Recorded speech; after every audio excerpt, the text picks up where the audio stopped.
Hello, this is Becca from Willow Hill Designs, and welcome to my channel. I hope everyone is doing well. I hope everyone had a wonderful Thanksgiving who is here in America. We had a wonderful day together. All of our children and our grandchildren were here. So it was just so nice to be together and such a wonderful time to count your blessings. And I consider family, of course, our greatest blessing. And we spent the whole weekend just being together and made our annual trip to a Christmas tree farm that we love, a very favorite Christmas tree farm where they have reindeer and wagon rides. And so it was just such a nice time. I love this time of the year, although it is busy, a busy time. So today I'm sharing Roxy's Journal of Stitchery, Volume 4, and the prompt for this 2 weeks is words. These are my hexagons so far up to date. All that we've done, this is 1 through 9, so there's quite a few hexes here that will be applied to that little treasured piece of quilt that I have, old quilt that someone made and did a beautiful job on. And I think I've picked out the background fabric for these because as these come together, these blocks come together, they'll make a diamond. And I think I've picked out the fabrics that will go in between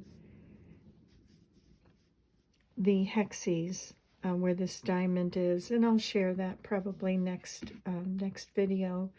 But so I'm getting ready now to be able to apply these to the actual little quilt that I have. So this is the 10th prompt, and this one is words. And the words that I chose are a verse from the Bible that I love. I've always loved this verse, and it's from the Song of Solomon. And the verse is the flower, and now this is from the King James Version. I know the New International is a little tiny bit different, but I do love the King James Version. And it says, the flowers appear on the earth, and the voice of the turtle is heard. And in the New International, it's turtle dove. The voice of the turtle is heard in our land. And I absolutely love that verse, that the flowers appear on the earth. And this always conjured up such beautiful images of spring, and you know, the flowers blooming and the birds singing. I love doves. I always have lots of doves visiting my feeders here. So I just love this. The flowers appear on the earth, and the voice of the turtle is heard in our land. Excuse me. So I just took my hexagon and I put a ruler on here, just a little ruler, and measured in and drew a line, and just did that all the way around to get my lines on there. And I kind of wanted it to do sort of form a swirling motion going around. And that also gave me a nice placement for my letters so that I could stitch them in without going uphill or downhill, which I could do very easily, I'm sure. So I just did my favorite stitch is an outline stitch or a stem stitch. So that's what these lines are. And they're done with one strand of DMC. And the letters are also done with the outline stitch or the stem stitch. And I used, again, one strand of DMC. And this is a brown line, and this is kind of a teal color. And so I got all the words on there. And then I did some little tiny lazy daisy flowers here, just here and there scattered, just to show again that the flowers are appearing.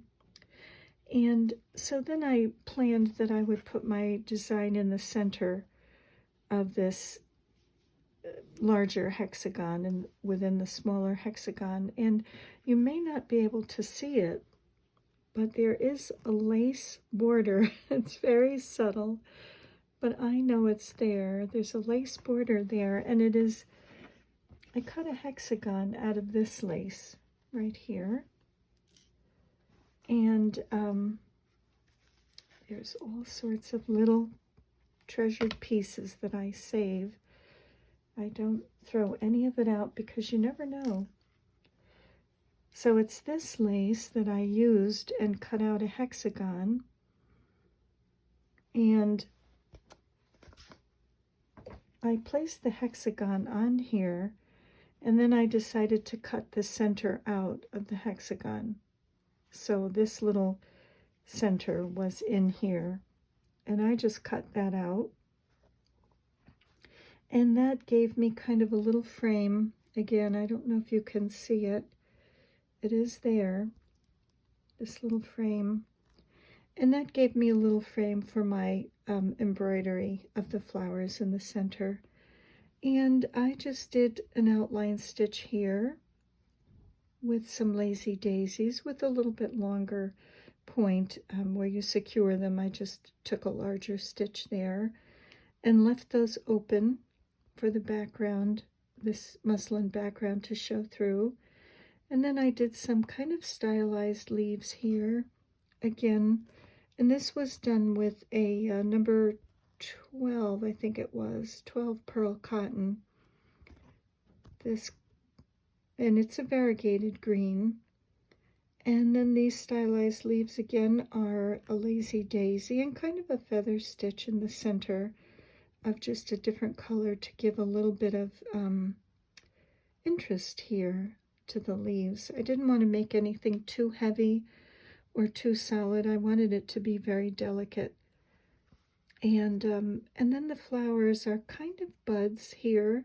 They make me think of closed gentian. I remember one time we were hiking way up north, and the only time we've ever seen it was we came upon some closed gentian, and it was just beautiful, the blue, and then these sort of little bell-like buds. Oh, just beautiful. So this is kind of what that reminds me of, and this is just a 4mm ribbon done with a lazy daisy stitch, and again elongating that little stitch that tacks the lazy daisy down. So that's all ribbon, and then these little French knots are also done with 4mm ribbon, silk ribbon, and this is a variegated ribbon.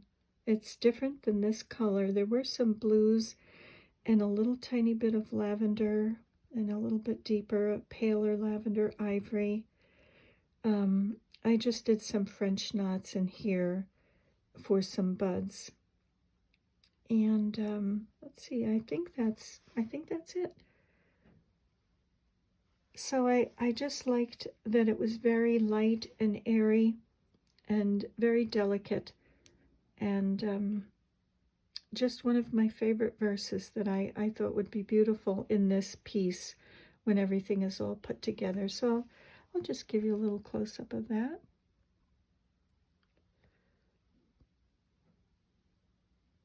Just fun. This was a fun one. The letters took a little bit of time, but with using one strand of embroidery floss, I just find you can get a lot of detail just using the one strand. They don't get too chunky or thick where they're illegible, not readable. Illegible, is that right? Yes. So that is block number 10. 9, 10. We're on 10. And we've gotten a new prompt, and that is weaving. So this is my idea so far. I haven't really begun this yet. I thought I would do a stocking, being that it's December and close to Christmas. So I thought I would do a stocking to weave. And I'm not sure what I'm going to use to weave this. I had cut some pieces of some very soft and pliable ultra suede that I have. I use ultra suede in my quilts sometimes, just because when you're doing tiny little berries or tiny little leaves, it really does allow you to get very fine detail without having to, especially if you're making 50 berries and you don't have to needle turn each one.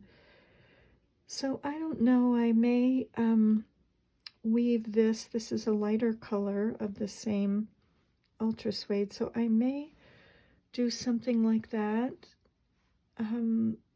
for my stocking, or I may use yarn, which is it's really a crewel thread, and I was thinking I may use this to look kind of like a Scandinavian stocking, the stockings and things that you might see from Norway or Sweden. So I was thinking of maybe doing these colors, you know, kind of just that wool nature feel with wool. So I don't know, I may do a woven stocking of these colors and then add some little gold touches to that. That's a thought. And I was also thinking that I might use this ivory crewel yarn for the cuff at the top. Put something like, got some other pieces of wool, maybe an ivory cuff at the top. I'm kind of leaning towards this. I just kind of like that, the thought of that Nordic sort of look. So that's a thought. I haven't begun this yet because I have some Christmas gifts that I'm making. I just finished the binding on my granddaughter's quilt and the label, and it's ready to give to her on her birthday. So I'm so happy about that, and I have some Christmas gifts that I'm working on. I thought I would share my little finished needle book. I'll just bring this up a tiny bit. I thought I would share my finished needle book. I'm just going to adjust this, sorry. Oh, I hope I didn't make anyone dizzy. This was my brother's scarf, and I had explained how I had folded it in half and then stitched with some stitches down the center and along the edges to stabilize it. So folded in half, this would be folded out. So I folded this in, I folded it in thirds and sewed around this edge to make a pocket. And this would be the cover. So this is my little needlebook, which with my treasured scarf. That was my brother's. It's a year that we've lost him, and so this really means a lot to me. Every time I pick this up and use it, I think of him. So these are just what I decided to put these little elements on the cover. I had this little kitten that had a fusible on the back, so I just ironed him down, and I did a little tiny running stitch around him with a single strand of embroidery floss. Excuse me. And then I did some more running stitches around him to do sort of a frame around this little picture. And then around here I just did a V-stitch. I don't know, just to sort of make it look like a little vine going around the perimeter of this little rectangle. And I did some French knots. These are kind of a goldish color on the inside, and these are a peachy color on the outside. I added a few green leaves here, like every other little V. I just put in a leaf. And then at the very end, I decided to do a little plus stitch all the way around the outside. So I'll give you a little close-up of that. But I just love this. And I'm not really a cat person. I'm definitely a dog person. But I just love this little kitty. I thought he was so cute. I had to have him on the front. So that is the front of my little needlebook. And on the back, I did the moose for my brother because I know he would love that.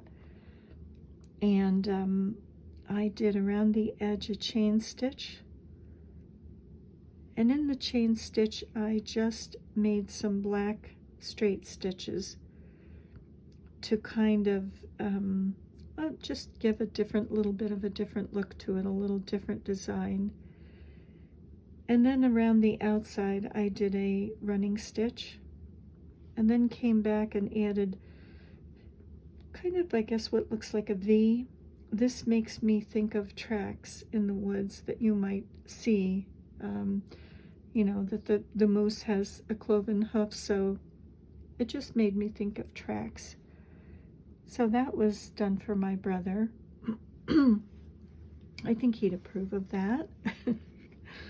And then on the inside of the book, I sewed some buttons up here because a lot of times you'll have a little extra strand of thread.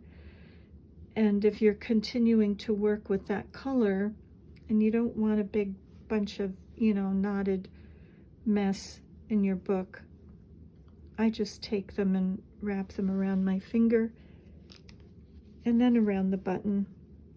I mean, and you could also place threads here too. I mean, it would stick to the wool with no problem. But I just put a few buttons up here to hang some threads off of, that working threads that I'm using. And this is a little sheath that goes actually to these scissors, my Dovo scissors. I love these. They don't make them anymore, the Dovo. I think these were made in Switzerland, if I'm not mistaken. It says on here. Oh, that I can't read. That's foreign. Is it? Germany, made in Germany. Would help if it was right side up. So this little sheath goes to these scissors. But those are my really good ones. I don't want to take any chances of losing those. So these are from a friend actually in England. And so I just put these in here and it just works out well. I don't have to worry. This is leather and I don't have to worry about the point damaging anything. So that just slips in there. And then in this little pocket here, I keep needles, just different needles. Oh, and a little note from my grandson, Easton, that he wrote when he was 4. And that is actually him and I here. So this is a treasure to me that stays in here. And so I keep some extra needles just in case I need them handy. And this is a little needle keep here, this little koi fish, so I usually keep the smaller needles on that. And then this pocket is for my seam ripper, just in case I need to rip some stitches out. That comes in handy. That's by Bowen. That's a nice one. I use this for quilting as well. And this is a needle threader. Sometimes when you have that very thick yarn, a thicker thread, maybe a size 5 pearl cotton, sometimes you need help getting it through the needle. So this clover threader really works very nicely. So I keep that in the pocket here. That's handy. I keep my thimble because, and these are, I've got several of these sterling silver, can't talk, sterling silver thimbles that I've bought from eBay. I have 3 favorites that I keep, and I just treasure them. I can't sew without them. I can't do hand applique, embroidery, anything without them. I love them, and they save your finger. And another magnet here. There's a magnet on the inside, and then a magnet here for larger needles. And then in this pocket here, these were little button books that had Tilda's buttons on them. So Tilda's buttons were sewn on the front of these. I don't know if I have a package where they're not sewn on, but these are Tilda buttons. So I just love this little, I don't know, folder. I kept it. And I sewed a piece of felt, wool felt, to this little book. It's stitched on. And so I have pins handy at all times in case I'd like to pin a little applique shape on, or fabric if I'm collaging something. And here's another little button thing that the buttons came on. And I sewed another piece of wool felt on this one. And I keep all my needles from the largest down to finer ones. These are the ones I use most often. And I couldn't tell you numbers. I'm terrible that way. I just look at the needle and I know what size I'd like to work with. So don't ask me these sizes or even what they are. I know these are tapestry needles mostly. There's a few sharps in here and milliners. So these really just are nice and flat. They don't take up a lot of room and fit so nicely into this little pocket that I made. I inserted a piece of cardboard in this pocket just to give the Needlebook some stability so it's not floppy. This is floppy, but the pocket is nice and stable. And so I just keep my needles and pins in there, and this is really all that I need to do my stitching. I just take it and set it out where I'm working, and everything is there, and it's large enough. The other one that I had, I love it. It's made of blackbird fabric, but it's a little too small. This really fits everything that I need so much more nicely. So I thought I'd share that. I had showed the beginnings of it, but it's finished now. Oops, sorry, I bumped the camera. And so I'll just leave this here. This is my 10th hexie, the word prompt, and I'll thank you very much for joining me today, and I'm wishing you many blessings, and I'll see you in the next video. Bye for now. I wanted to add that I have reached 2,000 subscribers, which just is mind-blowing to me, because I didn't set out really with any intentions of this channel being more than 40 or 50 people, truthfully.